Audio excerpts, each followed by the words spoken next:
안녕하십니까, 빌리어네어입니다. 오늘도 비트코인 관련된 뉴스 살펴보고요. 이보로 차트 분석 영상은 제가 조금 개인 사정으로 올리지 못할 것 같고, 그래서 내일 업로드를 드리도록 하겠습니다. 그래서 내일 1부는 뉴스, 2부는 차트 분석 영상으로 찾아뵙도록 하겠습니다. 첫 번째 소식인데요. 메이저 코인 및 비트코인이 지금 조정으로 약세 전환됐다고 하고 있습니다. 그래서 코인리스 애널리스트 진 크립토가 얘기를 했고요. 지금 7일 연속 32,000달러 부근에서 횡보를 하고 있고 33,000달러 돌파가 매우 중요해 보인다고 말하고 있습니다. 4시간 차트 기준으로 120일 이평선을 지금 밑돌고 있어요. 그리고 31,400달러 그리고 42,000달러 구간에 지금 많은 투자자들이 몰려 있습니다. 그래서 이분은 얘기하기를 27,600달러까지 밀릴 수도 있다. 근데 33,000달러 돌파하면은 이 시나리오는 무효가 된다라고 얘기하고 있고, 디파이 코인들은 특히 지금 과도한 상승하고 있기 때문에 하락을 주의하라고 얘기를 하고 있는데요. 크립토 컨트의 주경 대표도 트위터에 지금 BTC가 지금 28,000달러가 바닥이 아닐 수도 있다고 얘기하고 있어요. 지금 코인베이스 프리미엄도 많지가 않고, 그리고 채굴자들이 비트코인 물량을 정리하는 지금 현상 때문에 비트코인이 상승을 못 해주고 있다고 얘기하고 있습니다. 지금 채굴 단가가 대략 12,000달러 정도라고 합니다. 그래서 12,000달러면은 지금 2만 달러 정도가 남는 거죠. 그래서 채굴자들이 이 높은 수익률에 유혹을 이기지 못하고 계속 던질 수도 있다라고 얘기하고 있습니다. 주경 대표는. 그리고 암호화폐 분석가죠. 다니엘입니다. 다니엘도 얘기하기를 지금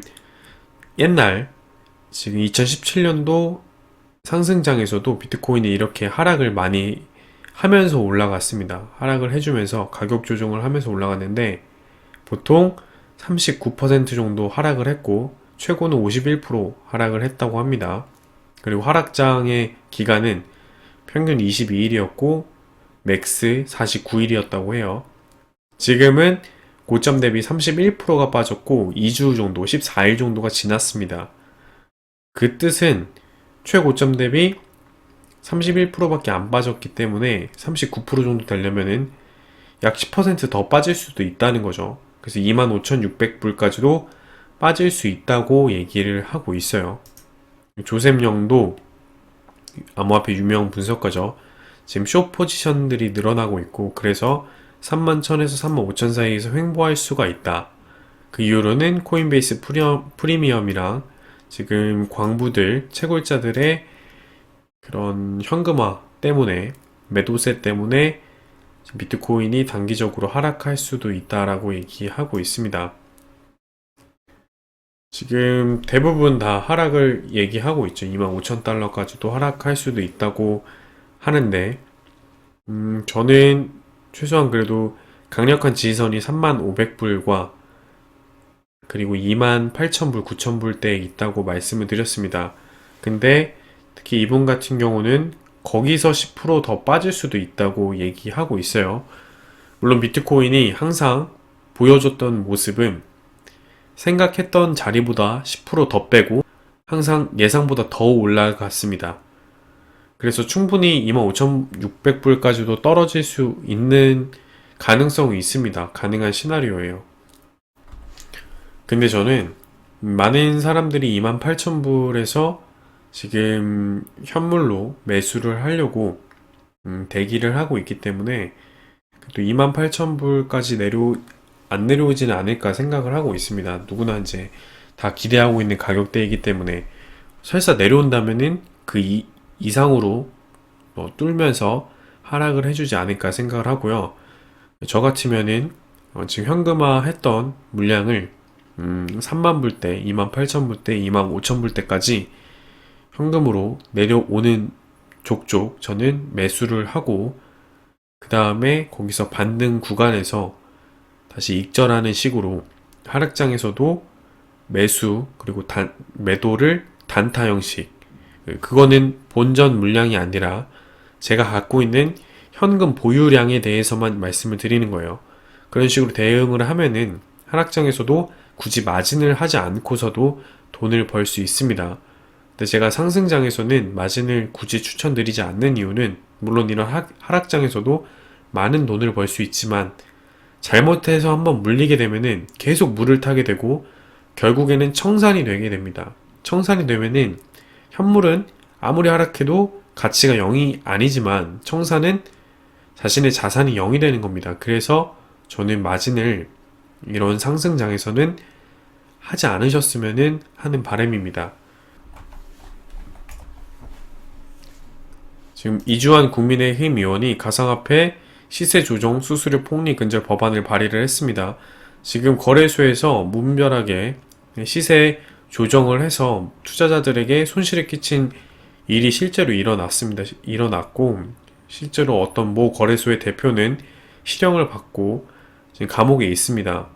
그래서 제가 계속해서 2021년에는 암호화폐에 관련된 법안이 법제화되고 투자자들을 보호하는 조치가 생겨나고 그 법 테두리 안에서 암호화폐가 자리를 잡을 거라고 말씀을 드렸습니다. 그래서 국가에서 발행하는 CBDC랑도 연결이 될 거라고 말씀을 드렸는데 2021년에 법제화 된다고 말씀을 드렸습니다. 이렇게 법 안에 테두리 안에서 제도화 될 때 더 많은 기관 투자자들도 합법적이게 이 시장에 투자할 수 있게 된다고 생각을 하고 있습니다. 다음은 리플랩스 내용인데요. XRP 발행사 리플랩스가 또다시 증권법 위반 혐의로 피소가 됐습니다. 개인에게 XRP를 판매하는 과정에서 플로리다 증권 및 투자보호법을 위반했다는 내용인데요. 리플 CEO는 개별 피고인으로 지정이 됐어요. 원고는 우리 갈링하우스 형님입니다. 브래디 갈링하우스. 그래서 2017년부터 19년까지 약 1.5억 달러를 XRP를 매도를 했다고 지적을 받았고 현재 SEC도 소송이 진행형이에요.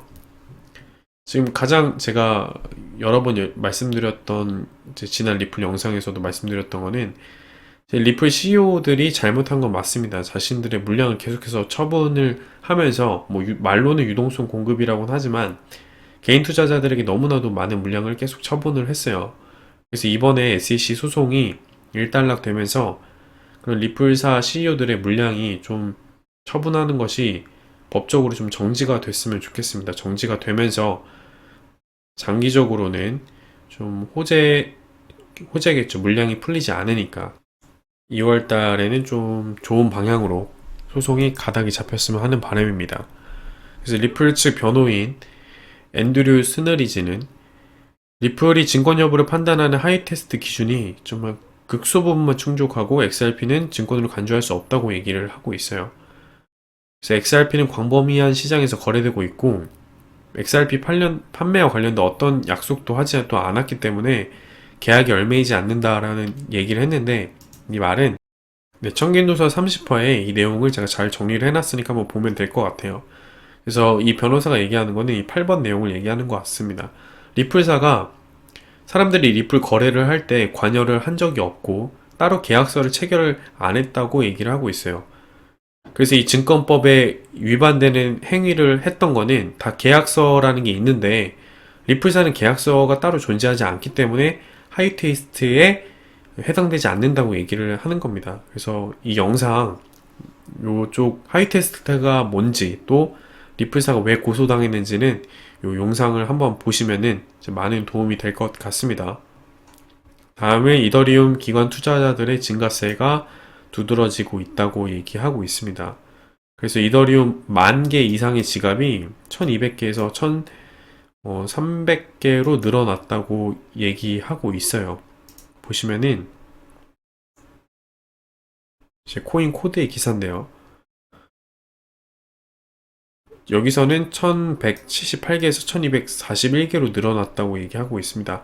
10,000개면은 거의 100억대가 넘어가죠. 150억대 정도의 지갑이기 때문에 개인이 소유한다고 생각하기보다는 기관 투자자들의 진입이라고 생각을 할 수 있고 기관 투자자들이 이더리움을 매집하고 있다. 이더리움이 하락을 할 수는 있어도 이렇게 기관들이 계속해서 이더리움을 매집을 하고 있기 때문에 장기적으로 이더리움도 비트코인처럼 크게 가격 상승이 있지 않을까 생각을 하고 있습니다.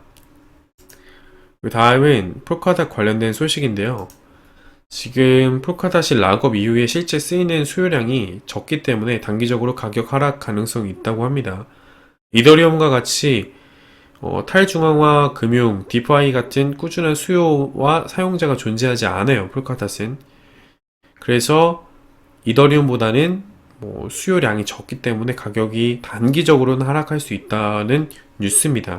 암호화폐 차트 분석 영상에서 폴카닷이 채널 하단부를 터치하고 살짝 더 흐를 수도 있다고 말씀드렸는데, 저 같으면은 단기적으로 폴카닷이 채널 하단에 지지가 안 된다고 하면은, 흘러내린다고 하면은 또 그때 좀 저평가돼 있다고 생각을 하고 일부분 제 현금 내에서 일부분 진입해도 괜찮다고 생각을 하고 있습니다. 그리고 아케 인베스트 CEO가 이렇게 얘기하고 있습니다. 비트코인 시총이 2조 달러가 넘기 전에는 ETF 승인이 어렵다라고 얘기하고 있어요. 저는 2021년에 ETF 승인이 된다고 생각하고 있고, 시총 2조 달러면은 지금보다 3배에서 4배 정도 더 올라야 되는데, 3배에서 4배는 플랜 B 차트도 그렇고 올 2, 3분기 사이에서는 넘어주지 않을까 생각을 하고 있습니다. 그렇기 때문에 비트코인 ETF도 올해 승인이 되지 않을까 조심스럽게 생각하고 있고요. 다음은 찰리 리 관련된 소식인데요. 라이트코인 관련된 소식입니다. 라이트코인이 왜 좋은지에 대해서 9가지 이유를 이제 설명을 하고 있는데, 첫 번째는 체인이 멈춘 적이 없어요. 이 비트코인 블록체인이 멈춘 적이 10년 가까이 되는 시간 동안 단 한 번도 없었고, 그리고 라이트코인은 항상 코인 순위 10위권 내에 있었습니다.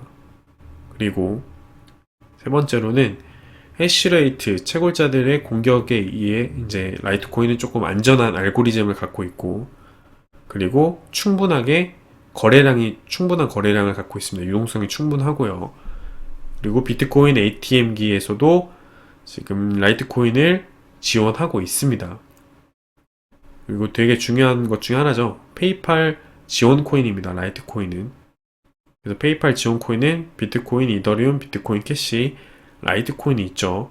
그래서 실제로 결제에도 쓰일 수가 있습니다. 7번째죠. 민불민불 익명성 프로젝트가 진행 중에 있습니다. 베리 실버트도 익명성, 개인정보에 대해서 되게 강조를 하고 있죠. 다른 코인들은 지금 제가 누구한테 보냈는지 이런 게 다 추적이 되지만, 또 이 프로젝트가 적용이 됐을 때 정확히 어떻게 결과가 나올지는 아직 밝혀지진 않았습니다.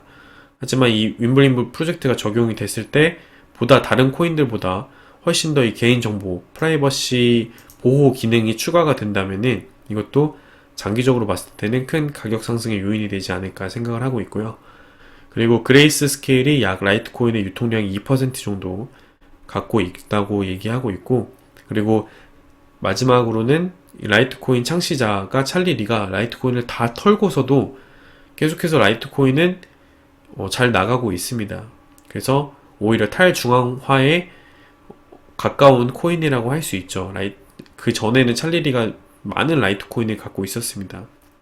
그렇기 때문에 이제 9가지 라이트코인이 좋은 이유에 대해서 설명을 드렸는데, 저도 라이트코인을 되게 좋게 보고 있습니다.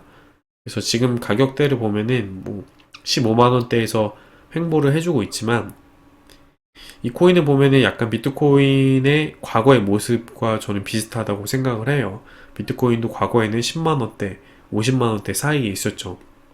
그래서 많은 시간이 지났을 때는 라이트코인도 비트코인 가격의 한 4분의 1 정도로 수렴해가지 않을까라고 저는 조심스럽게 예상을 하고 있습니다. 그래서 라이트코인 재단에서 윈불윈불 아까 말씀드렸죠. 이 프로젝트를 도입한다고 라는 기사예요. 이게 익명성, 프라이버시 기사인데, 지금 베리 실버트도 프라이버시 캐시, 지금 지캐시, 호라이즌을 되게 강조를 하고 있습니다. 그렇기 때문에 라이트코인의 이 익명성 기능이 앞으로 어떻게 활용될지 귀추가 주목되고 있습니다. 그리고 러시아의 메이저 은행이죠. 스베르 은행에서 지금 스테이블 코인을 발행한다고 합니다. 그래서 제 생각에는 많은 중앙은행에서도 스테이블 코인, CBDC들을 발행을 할 거고, 지금 암호화폐와 연결이 된다고 말씀드렸어요. 유럽도 지금 한창 개발을 진행하고 있고, 러시아, 미국, 중국 다 CBDC, 한국도 진행하고 있습니다. 이 암호화폐로 이 부의 이전은 저는 필연적인 거라고 생각을 하고 있습니다. 다음은 재밌는 소식인데요. 한 유명 유튜버가 비트코인 ATM기에서 돈을 뽑는 것을 이제 보여줬어요. 한 16,000달러 정도 뽑는 거를 보여줬는데, 제가 저작권 때문에 영상을 틀지는 못하고, 지금 미국에서는 이렇게 비트코인 ATM기가 있어서 비트코인을 팔면은 바로 현금을 이렇게 지급을 해줍니다. 미국에는 수천 대가 이제 ATM기가 있다고 알고 있습니다. 알고 있는데 한국에서도 곧 이런 ATM기를 볼 수 있지 않을까 생각을 하고요. 그리고 비트메인의 우지안이 사임을 했다고 합니다. 사임을 하고 새로운 회사로 이제 회장으로 해서 출범을 할 건데, 지금 비트코인 캐시도 아직 크게 가격 상승을 지금 해주지 못하고 사토시 차트로는 되게 저점이에요. 크게 삼각 수렴을 돌파했지만 아직도 저점이기 때문에 이 비트메인에 나와서 분사를 하고 그쪽 회장에 취임을 한다고 하는데, 앞으로 좀 비트코인 캐시 좀 펌핑이 좀 있으면 하는 바람입니다. 저번 2017년의 우지안처럼 좀 비트코인 캐시가 너무 저평가되어 있기 때문에 이번에 나오면서 한번 좀 펌핑을 기대해 봐도 되지 않을까 생각을 하고요. 다음은 이제 달러 인덱스 차트인데 90이네요. 90이고 소폭 올라줬어요. 소폭 올라줘서 금이 살짝 하락을 해줬는데, 바이든 행정부가 나오면서 달러를 살포하면서 저는 80대까지 떨어질 것으로 생각을 하고 있고, 암호화폐 탐욕 지수는 지금 탐욕 단계에서 약간 극단적 탐욕 단계까지 올라와 있습니다. 네, 제가 준비한 소식은 여기까지입니다. 제 소식이 도움이 되셨으면 좋아요, 구독, 채널 알람 설정 부탁드리고, 광고 시청까지 끝까지 해주시면 더할 나위 없이 감사드리겠습니다. 감사합니다. 지금까지 빌리언